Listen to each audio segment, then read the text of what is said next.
could you tell us about the new VP picks that have been announced today? Who are they? So from the TPP, Ko Wen-je's vice presidential pick is Cynthia Wu. She's currently a legislator with the TPP. She comes from a very sort of wealthy background from the Xinguang group, which if you're in Taiwan, you've seen all the Xinguang Sanyue malls around the country. She herself is actually was originally a dual citizen in the United States, but gave up her citizenship when she joined the party list with the TPP back in 2020.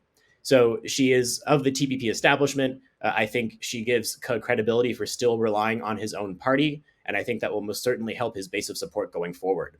When it comes to Zhao Xiaokang for Hou Youyi, it's a very interesting choice because Zhao is kind of unabashedly pro-unification. He's been very outspoken about his views for a long time.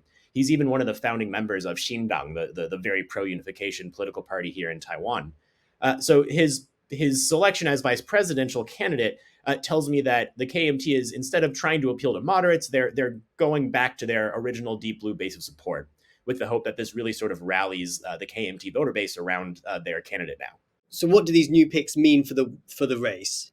I think for certain, it really puts a big pause on any sort of KMT TPP cooperation when it comes to district races. I think a big question people have had is whether or not, even if presidential candidates don't cooperate, whether or not we'll see party cooperation kind of farther down the ballot.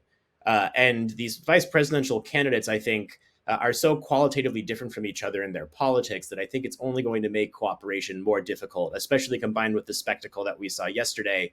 I think the idea of really any sort of blue-white cooperation is really going to be stalled. And now we've got all of the, presidential pairings named. Could you tell us a little bit about how the race landscape looks and what people will be voting for, who they'll be choosing between? So it's going to be really important to sort of follow public opinion for the next couple of weeks because it's going to tell us a couple of things. First, of course, how are these vice presidential candidates helping their respective campaigns, but also whether or not the debacle we saw yesterday is going to hurt Ke or Ho. Even though I think as international observers, we look at yesterday and we have a chuckle over just how messy that presser was.